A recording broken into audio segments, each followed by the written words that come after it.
It has deterred some of the inhabitants just because they would be translation in Greek. But never mind, we'll catch up with the locals and we'll explain to them later on what I'll be saying and what you will be saying. So, ναι. Λίγο πολύ, επειδή είναι στα αγγλικά η όλη η συνεδρία, έχει αποθαρρύνει λιγάκι τους κατοίκους από τον άρθρο να το παρακολουθήσουν.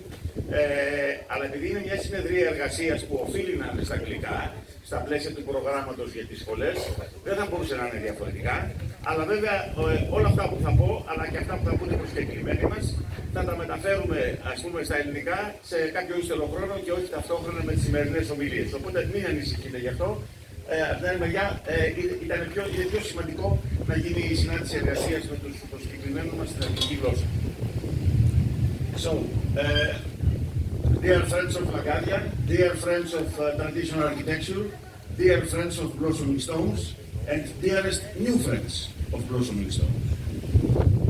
I was speaking about the educational programs and textbooks for schools of stonemasonry, which is very urgent now in Greece, in a time that we are missing one by one all the old masters. There are some 4 or 5 remaining in the whole of the country, and we are trying to take the best of their knowledge so that to constitute a school of stonemasonry and keep the flame going. That's the only way. So my talk will have the role of setting some introductory guidelines for all invited participants, because it's a working session, I told you. I mean, it's not about saying thesis, but posing questions, answers, and having discussion. So, I mean, discussion is much more important today than other sessions, or like yesterday. So, some guidelines for invited participants to reflect on and contribute. So it's not a keynote talk proper by presenting new important results, but rather literally setting the tone of the session by setting the key questions concerning the transmission of stonemasonry as a craft. I'll be setting these questions from start, continue to delve into this by questioning the following talks, share our so far findings, and provoke critical responses and helpful suggestions.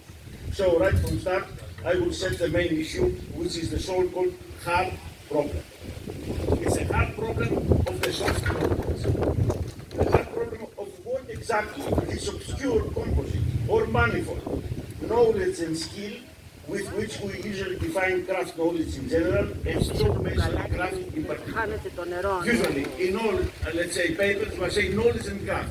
But nobody says, is craft a part of knowledge? Is skill a part of knowledge? And if you put knowledge and skill together, is it a kind of third knowledge or it's expanding the first knowledge? So we were using something which is very easy, but I mean, it's very difficult to define. First, we have to define the traditional art of stonemasonry to indulge and go deep into the intricacies, the identity, the idiosyncrasy, and the authenticity of a kind of knowledge and skill that is so hard to grasp and even harder to teach and transmit.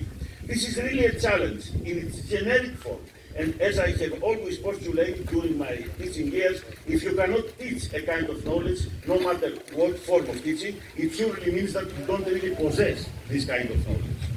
So, we have to answer 2 big questions. What kind of knowledge is the knowledge and skill of stonemasonry? And second, out of its specificity as a kind of knowledge, what are the best didactics and pedagogies for its transmission? But before that, we have to go back to find out and understand why it has become so hard and problematic to answer both questions, and why are they difficult as much as urgent and important today. Traditionally, the art and craft of stonemasonry has been transmitted at all times and all places by apprenticeship. The ubiquitous in all arts and crafts model of master-apprentice.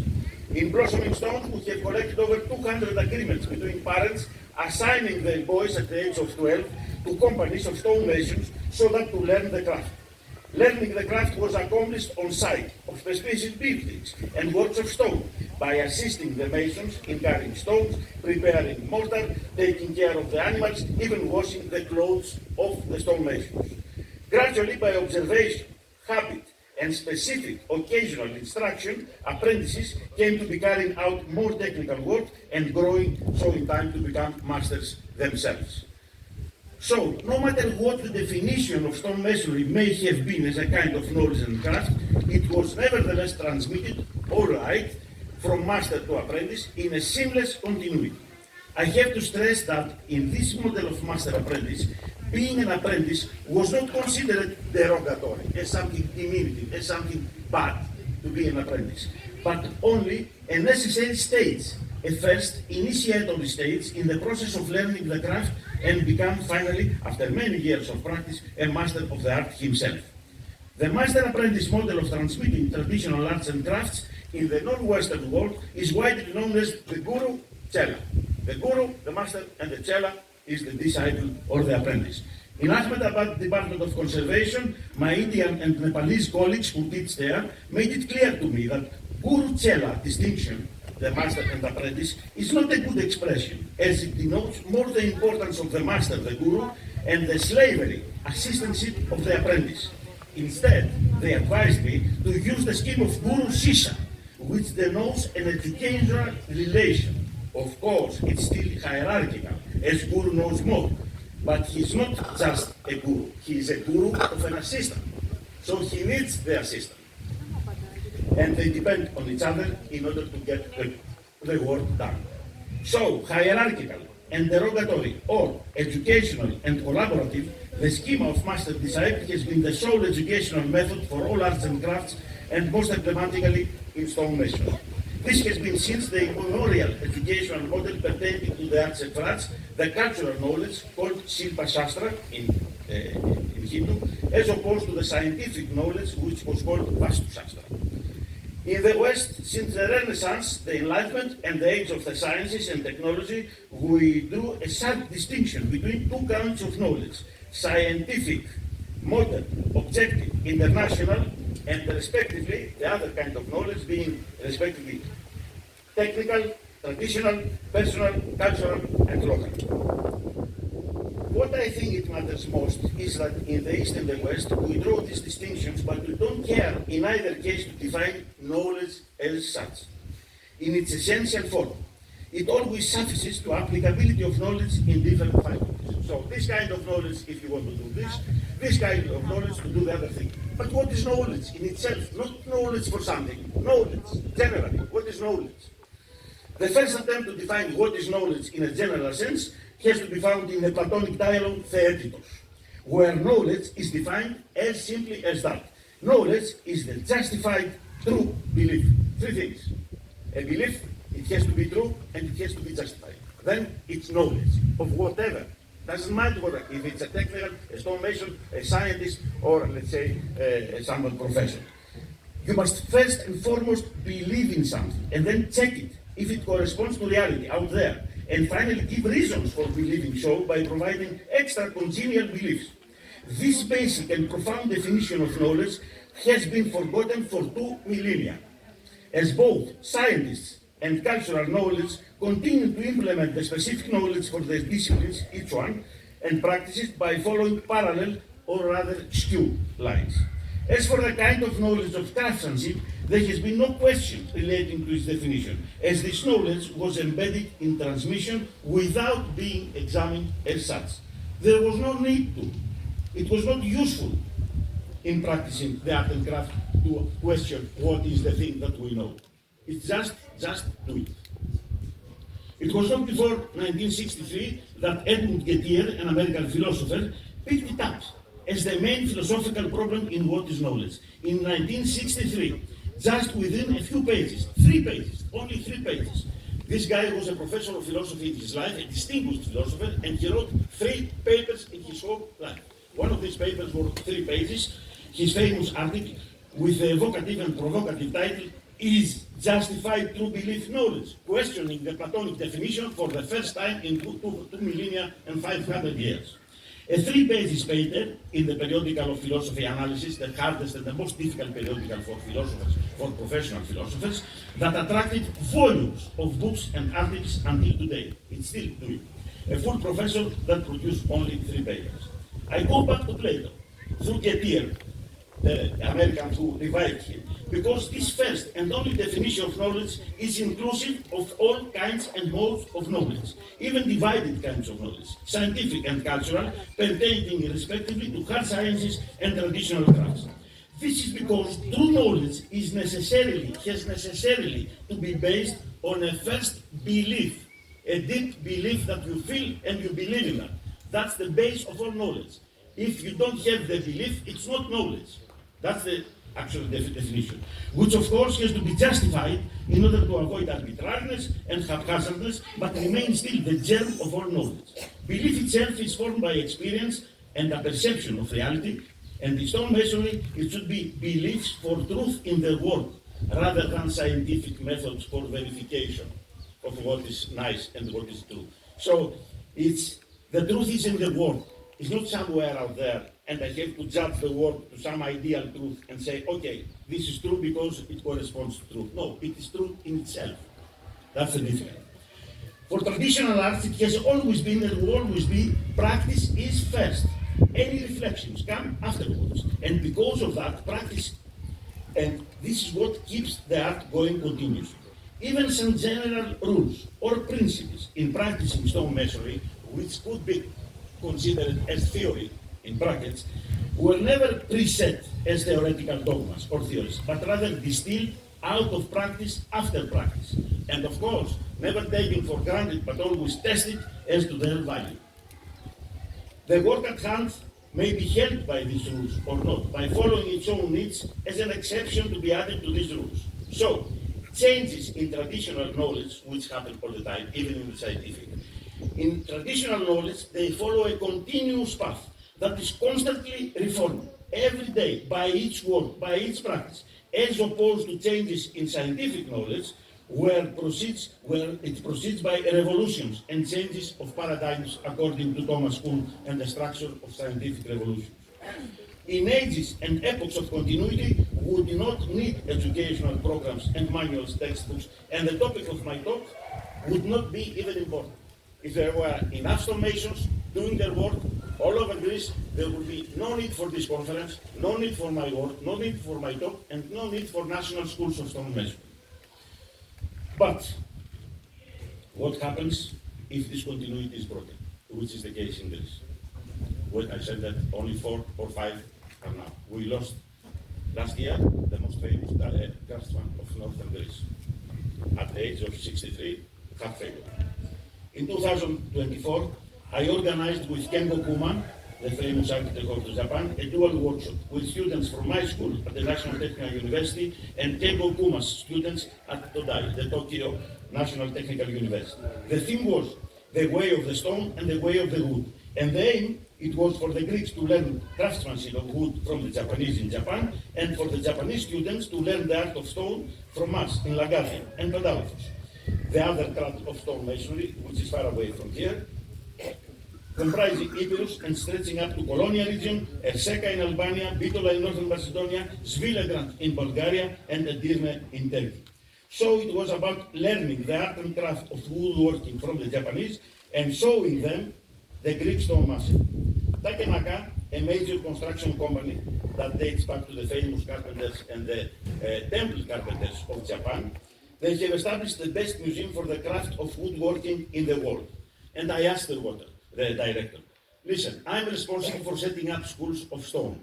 And I see that you have a nice museum that documents all the traditional carpentry that there is in Japan from 7th century up to today. Why don't you make a school of Japanese carpentry and you leave it?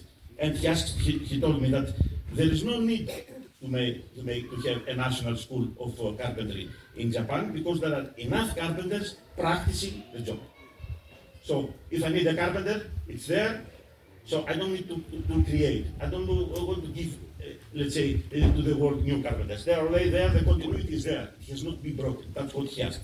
And then we visited Mitsuo Ogawa, age 85, former apprentice of the legendary Tsukenatsu Nichioza, who restored Horyuji in Nara, and arguably the best carpenter in the world, surviving today, Ogawa. And I said, why not teaching your art, in a school, before you live away as we all live mortals? And he answered to me that here is the school. And he showed me his workshop, because we visited his workshop. Here is my laboratory, and here is teaching along with the working of the craft. So there is no need of establishing a school only for teaching. Teaching happens while working. But since you raised the question, Vasilis, that's what he said, we urgently need a school of stonemasonry in Japan because we lost this art 100 years ago. Because apart from the known to all of us art of carpentry, in Japan there was an equally, fascinating art of stone. You can remember, let's say, the castles of Japan, full of stone bases, which we lost, unfortunately. So he urged me, please do the schools, otherwise you will lose too.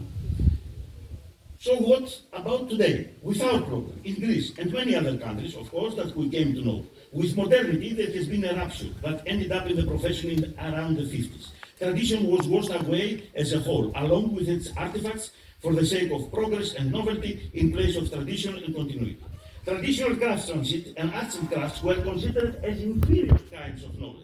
In the Renaissance, arts and crafts were divided between the liberal and noble and gentle arts and vulgar, manually labored crafts, with stonemasonry being perhaps the most vulgar of all, due of course to the manual labor and toil that it presupposes.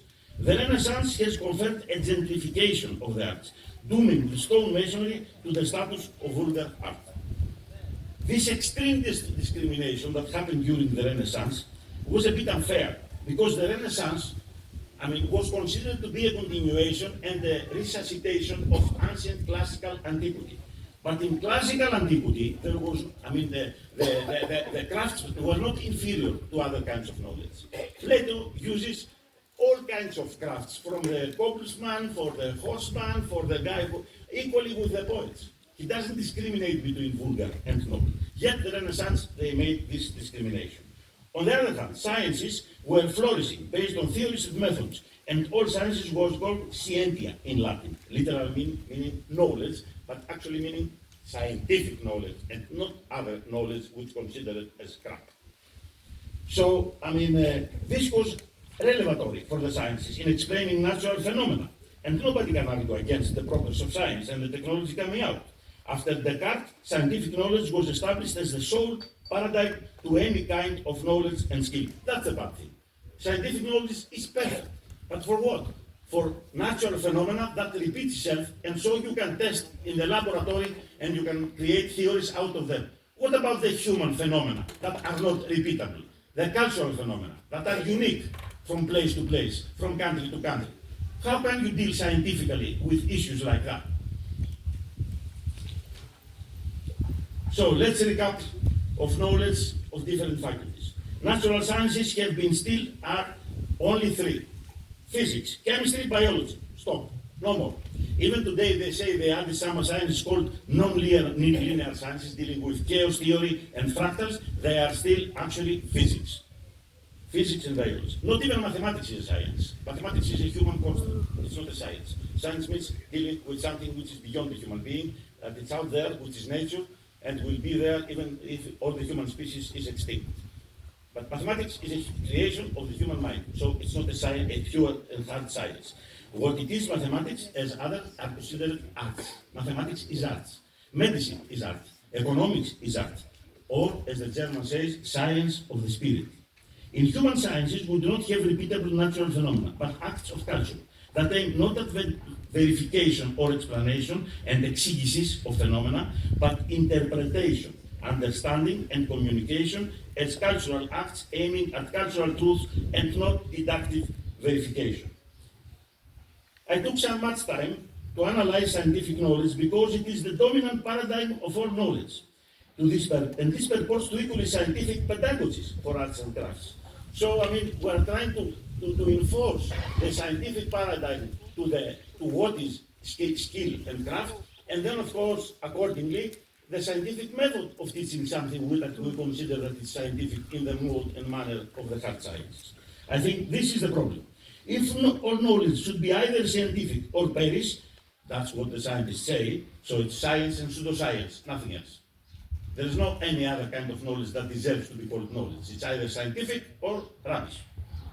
So it would not, the educational method, equally scientific, is just another science. So we have this kind of trap, of lock, scientific knowledge and scientific teaching because it's scientific knowledge.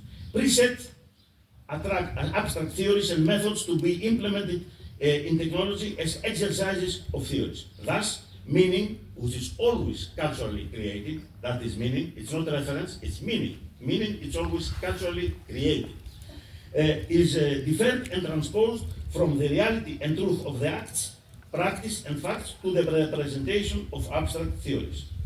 Aristotle writes that the development of every field and every kind of knowledge should proceed according to its intrinsic nature, far from the universal principles. He discerns between theoretical, practical, and poetic knowledge. Theoretical is the knowledge of the principles, of the natural phenomenon, of course. Practical is how to make something. And being able to explain what you are making. Otherwise, it's just empirical, it's not practical. Practical means I know how to do something, but I can also explain how I did it. And also poetic, if this action of mine leaves behind the action something that stands on its own. That's poetic. You mean an artifact, a work, a building. That's the poetic. All the above reflections conducted on a specific target of defining stonemasonry have a more systematic and more comprehensive precedent in philosophy, as the main opponent of the scientific knowledge and René Descartes was the Neapolitan philosopher Giambattista Vico. According to Giambattista Vico, there is no logic but rhetoric. There is no abstract but reality. There is no theory but act. And of course, the famous dictum is verum ipsum factum in Latin, which means the true thing is only the thing that you can make. Only if you can make it, it's true. Otherwise, you can create whatever theories go on in your mind.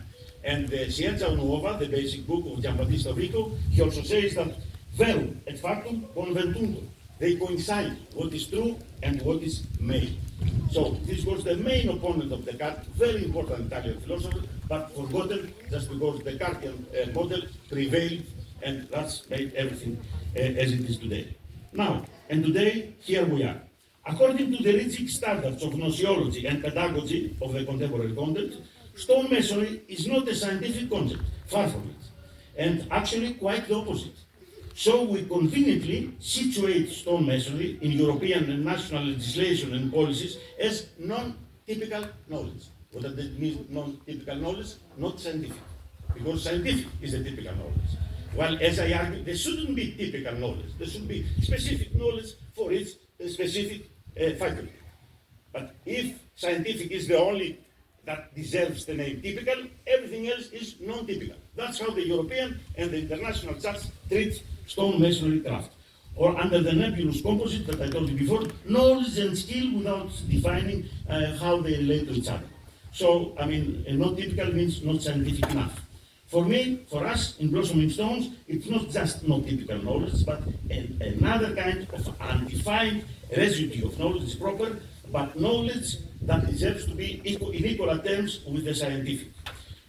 The knowledge of craftsmanship deserves to be researched in its own terms and situations of practice, and not as a leftover of what is scientific. So we have to embark on the task of re-establish the honor of stonemasonry in its own value, traits, features, distinct and unique kind of knowledge, and above all, the kind of transmission of that knowledge, in need of an equally unique kind, made and method that deserves to be attached to what is craftsmanship. So let me say some procedural steps. We first have to honor the art of stonemasonry as a distinct form of knowledge, as equivalent to scientific knowledge. Stonemasonry, apart from being scientific knowledge and skill and a profession, is above all servitude to the perennial art of stone. It's not only a professional stonemason. He pays service to the art somewhere there. The German type, the typists, when they were going to the work every day, they were hailing to the art, to their art, something like that. So I mean, it's like serving the art as well, not only the needs of the owner or the client and things like that. In Greece, the saint patron of stonemasonry are the Holy 12 Apostles, down there. You can even see the hip from here. In Laggadia, St. Apostles is a whole neighborhood of stonemasons, one of the 3 sites of the workshops that we have this year. Next, we have, after saying that we have to honor that it's important to look for it and not leave it aside. Next, we have to establish the distinctive traits. What are the distinctive traits of this knowledge? What is craft knowledge if it's so important and deserves to be treated equally with the scientific? Okay, tell us then. Because we know about scientific, but what about it? I mean, the thing that we say is equally important in its own terms. It cannot be analyzed in a positive sense, in a scientific sense. Otherwise, it would be another science. But it can be approached close enough to reveal its identity, which of course is antithetical of science, but very distinctive of what is intangible. Let's see that a program of a school, how can it make use of all these thoughts? A proper program of study in traditional stonemasonry, urgently needed at times of extreme scarcity of living masters of the art, should carefully balance theory and practice in their form, stated above, which are subsumed as practice, theory embedded in practice, practice as exercise of rules, theory in the forms of lectures. So it's still theory and practice. But first, practice is first, theory follows, and theory is not theory of some general rules, but theory perhaps in the way that the Greeks first established what does mean theory, which means observation, to see what's happening. Observe and realize what's happening when somebody is chiseling the stone. That's the real thing of observation. Observation was the thing that Aristotle did in the lagoon or in the island of Lesbos when he had real-time observation of what was happening before his eyes. Observation scientific is not having a simulation in a scientific lab with some certain parameters that we put to the experiment. That's the main mistake. And this is at the expense even of the sciences, not only of stonemasonry. So, a proper educational framework should pose practice first, in the following modes. First, practice critical observations of stoneworks with the assistance of accomplished master of the arts. The thing we are doing. The masters take the students and go around and say, see this? See this? This is good. This is bad. This is better. This is wrong. This is nice. This can be made from that. This can be repaired. This cannot be repaired. It's totally wrong. Observations like that. This is theory. Theory doesn't have to be general. This is theory. The way that the stonemasons express their ideas and assessment of what is built around. And that's why a school is very important to be situated in a place where the exams are abundant around, so that for the stonemasons to have something to show, not somewhere, in the sky, a school of stonemasonry. They have what they say, they have immediate proof, not saying something and then looking for proof, for example. Oh, this particular thing. So, second, practice stone cutting and stone setting by mimicking the masters. So practice by seeing what others are doing, which is so primordial. It's the way that the kid, we as ourselves when we were kids, learn anything at all. We mimic things. So see how the master is doing it, we try to imitate that. Third, practice to follow instructions and learning from mistakes. This is practice, but it's practice how you translate the instructions of the stonemasons, because it doesn't always come in verbs, the observation. Sometimes it comes with what Wittgenstein says by demonstrating. Once Wittgenstein was coming from an exhibition of painting, and they told him, okay, explain us why this was very important for you. Why are you so excited about this exhibition of painting? He said, Wittgenstein now, he did the most excellent analysis of language. He said, I cannot express it, but I can play that in the piano. So he can show us, but he cannot tell what exactly was the thing that he experienced. That's the thing that the stonemasons are expressing. When the stonemasons do not tell what they know, it's not because they don't want to. They are not bad people. They cannot express. Sometimes I expressing the paradox that the stonemason doesn't know what he does know. It means he cannot express. Once the master mason, let's say Tarnanas, I told him just as an exercise. I said, make a dry stone wall of 30 degrees inclination and another dry stone of 45. And let's coincide these two dry stone walls. And he told me, I cannot do that. And next day I did something devious. I found a place and said, Kostas, could we please make this corner? And he did it in 2.5 hours. And I said, this is the thing I asked you yesterday. And he told me, I cannot tell you, I cannot answer you. You have to put me the problem in order to answer. I cannot answer you theoretically what happened with 30 degrees and 45 degrees. So it was a big lesson for me. Put the problem, and the problem brings about what is this knowledge. So it's a kind of depository, this knowledge, that is being activated according to the problem. It's not something that is being, transcribed. It's, he drives out of his experience, and then he faces the problem. Or not. Doesn't mean that he can solve all problems. Definitely more than we do. Practice to follow instructions and learning from mistakes. Learning from mistakes. It always struck my mind that carpenters and stuff, they always saying that mistake is superior to the art. What does it mean that? In the beginning I thought perhaps this is an alibi, saying that, okay, everybody, errare humanum est. Everybody's doing mistakes, but it's not that. It's that the mistake in the work reveals something that it would not have been revealed otherwise. So mistake, out of the infinity of the possible situation, reveals and brings forth some very hidden situation that makes you a better stonemason. And that's why they say that mistakes make the stonemason even better. Practice collaborative work at different levels. Collaboration of practice. So the practice of the stonemason is not a solitary craft. He has to work with others.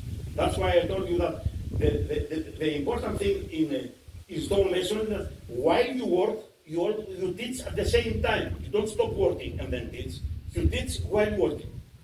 So, collaborative work between, let's say, like the students which are of equal knowledge of the art, or collaboration between the master mason and the disciple, this is what makes things happen. And practice as one repeatable acts upon right.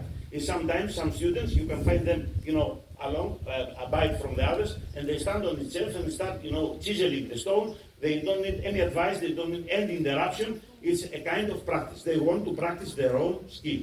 It's not a time that they need consultation. They need to repeat and again and again and again until reaching Zen levels. And they are satisfied with what they are doing. Theory comes next and always acquired critically and according to personal need. So first you are exposed to practice, and then you create some theoretical notes out of practice, not the other way around. Theory can be acquired in the following forms: specific instructions, specific explanations about stone as a building material, showcasing with commentary by the master the right way and build. So this is wrong, this is right. Supervising by the master of individual attempts, summing up observation of generic rule to consider as principles, tricks, or even the secrets of the arts. Some of the things that, again, it's not that the stonemasons are bad people and they don't want to reveal the secrets, but the secret of the art, as we say, is something that the novice or the apprentice has to discover for herself because of the necessity out of practice. It's not just a trick that I can tell you a secret. The secret of stonemasonry is 1, 2, 3. Okay, keep it. No, it's not that. So when you hear secrets of the art, it's not that. It's something that it deserves to be, and sometimes they say that the masons, they have to steal the art, not to learn, to steal it. Again, they are not thieves. But they have somehow to realize that without this being very available to them. They have to take it for themselves according to their own needs. And that's why the old mason says the real craftsman has to steal the art and not just learn. Make comparison by analogy to other structures. That's a kind of theory also. And that's very important to have the history of stonemasonry. If they see what other people in other places they are doing. Critical reading of bibliography, lectures, and so on. And so, in closing up, what about manuals and textbooks in this sense? Teaching of practice and theory in that order, practice and theory, not the other way, will be assisted by providing proper textbooks that will act as tools for practice, called by the Latins vade mecum, this textbook. Vade mecum says vade mecum, go with me.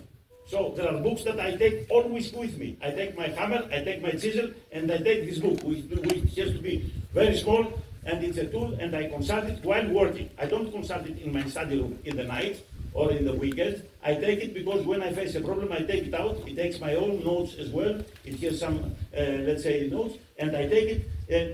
You can find these notebooks in the history of architecture, or of, let's say, Villard de Concours is very famous for his notebooks. Or the masons of the cathedrals, especially the Cathedral of Milan, and let's say the calculations of the Milan Cathedral, which is an exquisite cathedral. because exactly he wanted to be differentiated from the cathedrals of France and Germany. And that's why it didn't follow the, say, the quadratum, but it followed the triangulatum.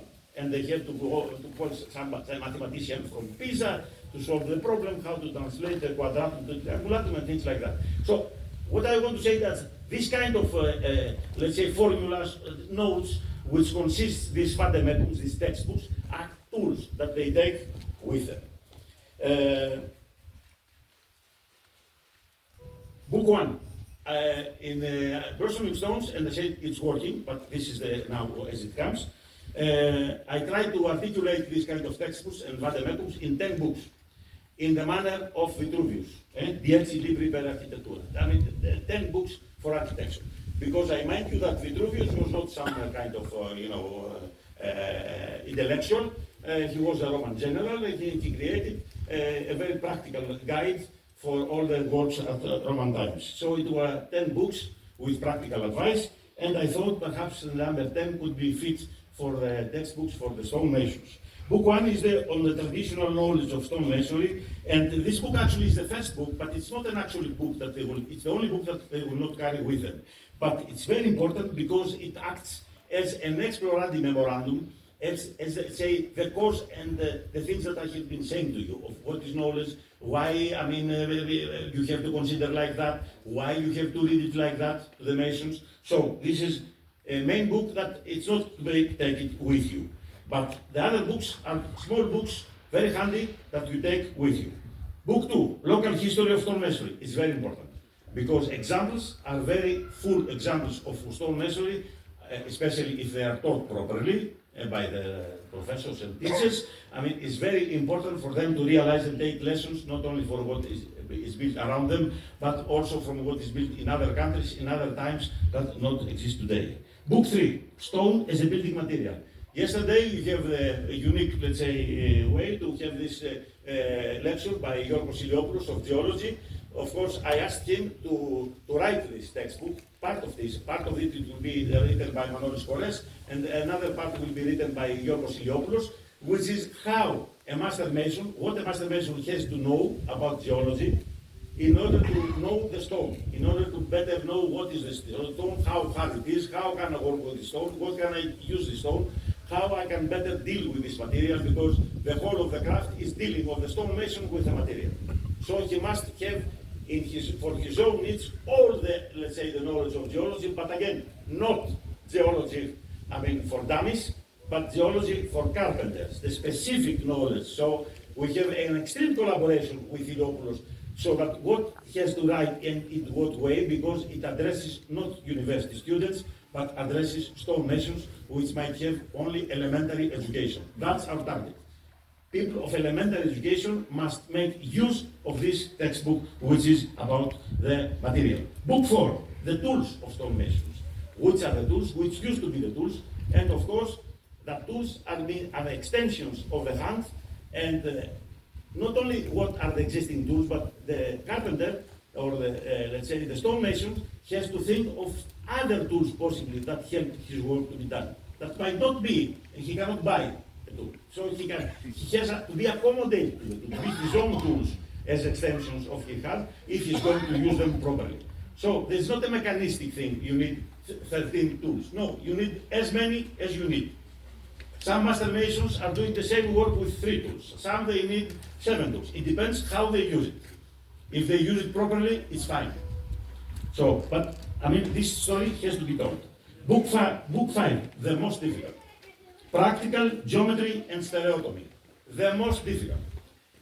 Geometry in its senses is a practical thing, as the name is a measurement of the earth. But it became algebraic in the 17th century. So I want this geometry to be back to the real essential of geometry, the essence of geometry, which is common sense. There is a dialogue in Plato, which is called Meno, when, I mean, one of the discussants, which is a mathematician, says that geometry is in the psyche of all people. And everybody knows geometry, even if it has never been taught to him or her.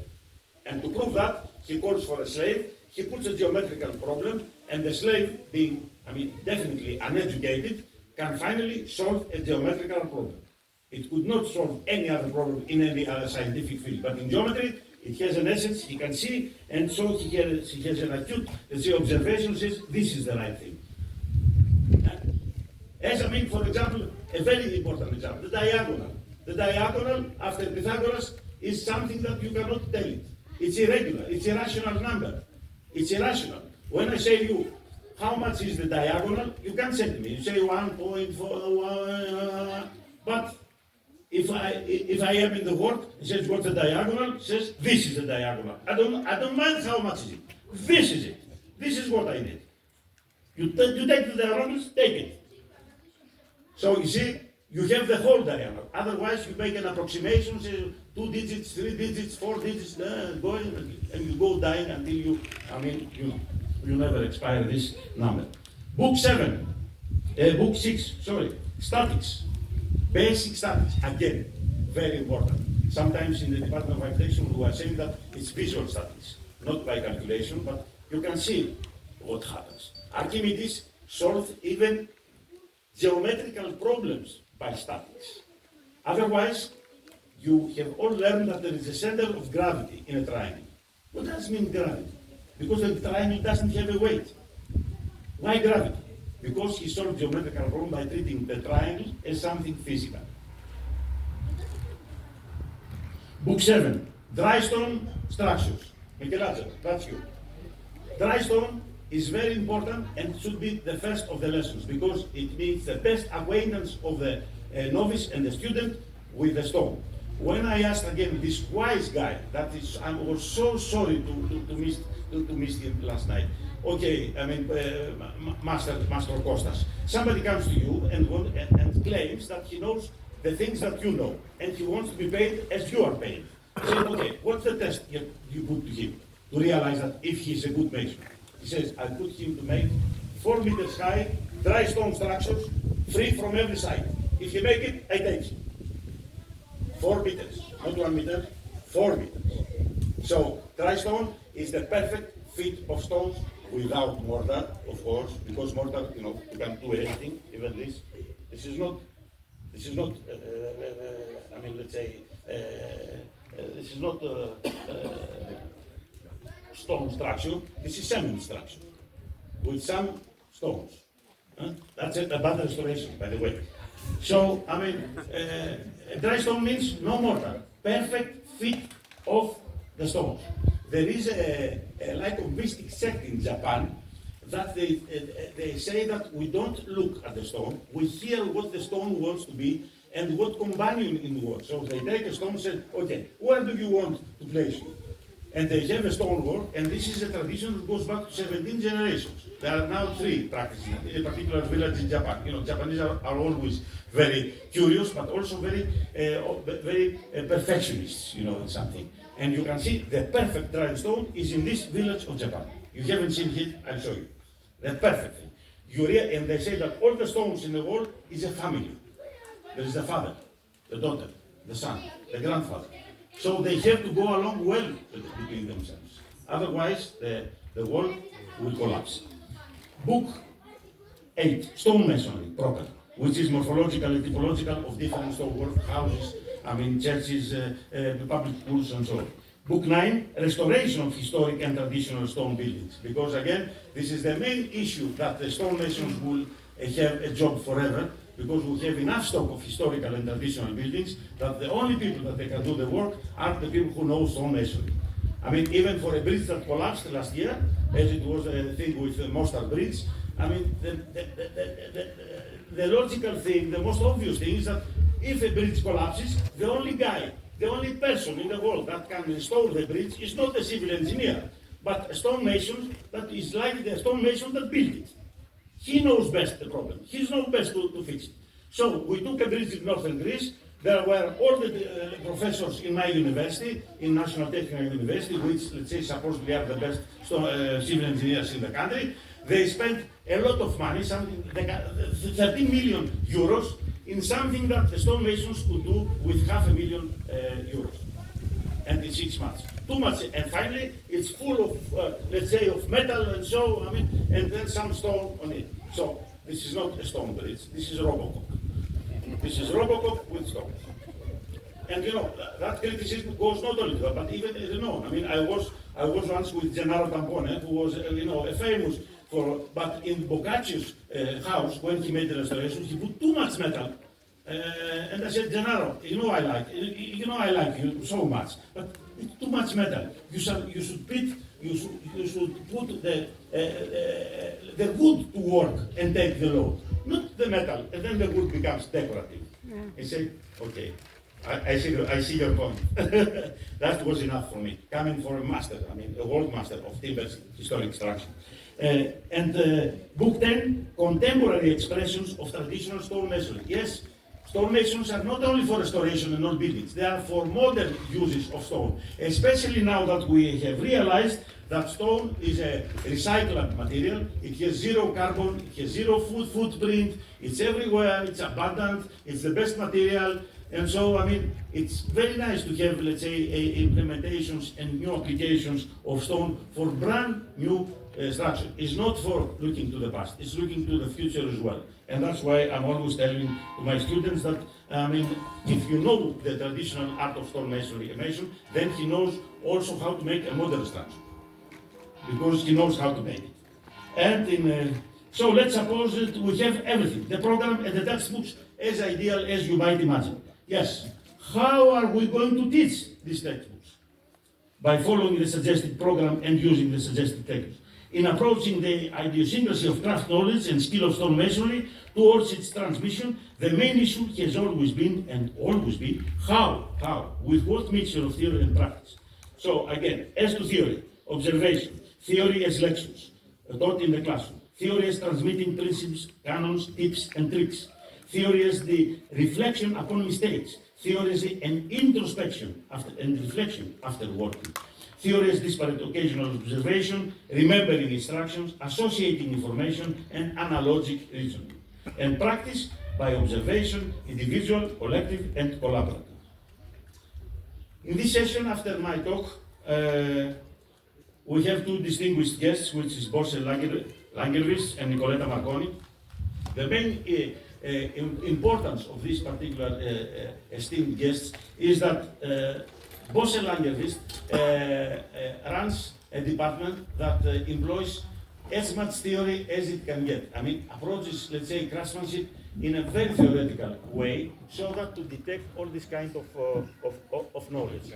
On the other hand, Nicoletta Marconi runs a local stonemasonry workshop in the Vatican, which is based on practice. They'll explain, of course, their craft to you, but I just want to close with another 5 lines, if you allow me, with what we are doing here in Blossoming Stones. Here in Blossoming Stones, we are piecing together the theoretical and practical components of an ideal program. So actually, we are running a school of stonemasonry, only we run it every summer and for 1 week. Not consistently in 2 years. But so it's not the same thing that we're doing every summer. So every workshop builds on the previous one. And then you can tell me, yes, but the students are different from last year. Yes, of course. The answer is that we are not trying to create masons. We're not going to substitute that, but to test, what are the modules of an ideal school of stonemasonry. And of course, this works as well for the old students, because you can see that out of the 45 students, 15 of them, there are students that were from last year and they came without even noticing us, because they want to see how we're going on. They care about that, and they come again and again and again at their own expense to see what happens. So we have created a community, and it's very important that the workshops are not repeating the same thing, but building on the previous one. And every time we start the workshop, say, the previous workshops did this. Based on this, which of course we have to tell you, now this year you have to make this, and then you make this. I reckon that by the 10th workshop or the 11th, we might have concluded the basic components of an ideal, let's say, a program. I reckon, I don't know. If it goes like that, it might be even in the 10th, because the students are beyond my expectation. I have to confess that even from now. So,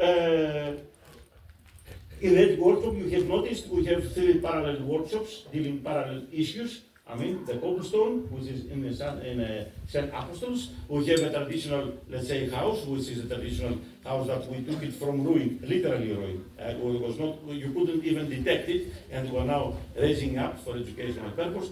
And the third is now we embarking on restoring the path of the water mills. There were 17 water mills running from the sources of the water down to the river, and we are trying to revive that as a path, so that for the profit, not for tourism, but for the stonemasons to learn from the past, from these, let's say, examples.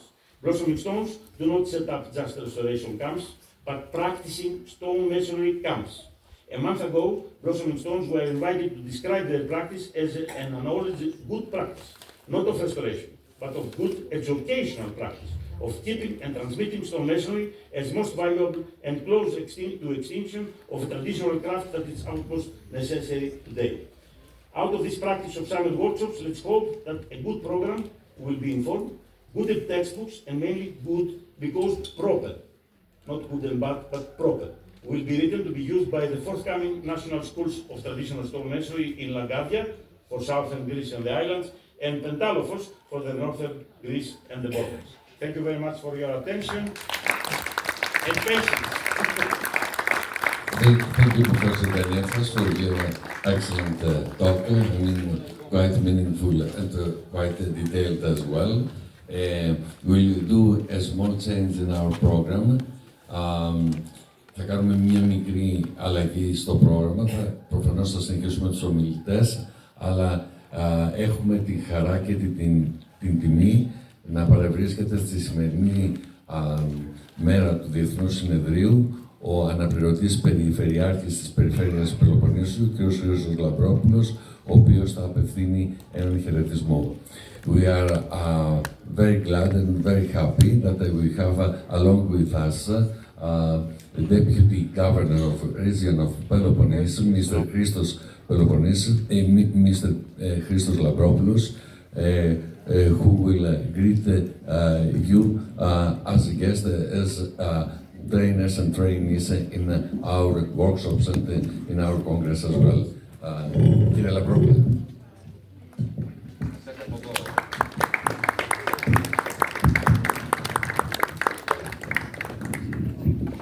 Ευχαριστώ πάρα πολύ. Δεν ξέρω και τη σύνθεση του ακροατηρίου. Επιτρέψτε μου να ξεκινήσω στα ελληνικά. Ευχαριστώ πάρα πολύ. Είναι πάρα πολύ σημαντικό το τι κάνετε εδώ πέρα.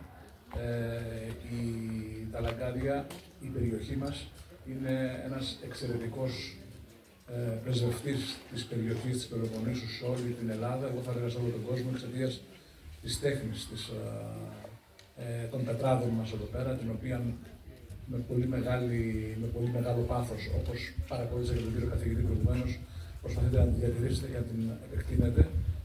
Να σας πω ότι εγώ πριν από λίγες ημέρες ήμουν στη μονοβασιά για κάποιο λόγο της περιφέρειας και με περηφάνεια οι μονοβασιώτες μου έδειχναν ένα κτίριο του Φάρου, λέγοντάς μου, χωρίς να ξέρουμε τι είναι εδώ, ότι το έχουν χτίσει λαγκαδινοί τεχνίτες πριν από χρόνια και ήταν πάρα πολύ σημαντικό να το βλέπεις. Προσπαθούμε να ενισχύσουμε όλη αυτή τη διαδικασία και με την προγραμματική σύμβαση που έχουμε και με το Υπουργείο Πολιτισμού και με την Περιφέρεια Δυτικής Μακεδονίας, έτσι ώστε να γίνει μόνιμη διαδικασία, να έχουμε ανθρώπους οι οποίοι μόνιμα θα είναι εδώ και να μπορούμε να έχουμε μια πραγματικά σχολή που θα αναδείξει κι άλλους, θα μας βοηθήσει και να διατηρήσουμε την τέχνη των πετράδων μας, να την αναπτύξουμε, να την κρατήσουμε σταθερή, να συμβάλλουμε στο να υπάρχουν νέα παιδιά τα οποία να ασχολούνται με αυτό. Εγώ με μεγάλη χαρά βλέπω νέα παιδιά που να είναι εδώ πέρα και θέλω να πιστεύω ότι αυτό είναι ένα δείγμα ότι θα φρενάρουμε λίγο τη μείωση του πληθυσμού στην περιοχή μας εδώ και βεβαίως στην Αρκαδία και στην Πελοπόννησο γενικότερα. Πολλά συγχαρητήρια σε ό,τι κάνετε. Είμαστε εδώ για να το στηρίξουμε. Μιλώντας μετά, μπορώ να σας πω και τα καλά νέα που έχουμε για το πώς θα αντιμετωπίσουμε τα θέματα τα ευρύτερα των Λαγκαδίων, αλλά δεν είναι τη στιγμή. Καλή επιτυχία, καλή συνέχεια σε ό,τι κάνετε. We welcome you to Lagavia. We believe that Lagavia is the capital of stone building of Greece. We believe of Europe. And we think it's very important to go on with this art and to have a school that will keep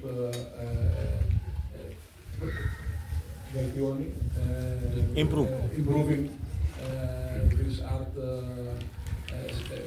every year. Thank you very much.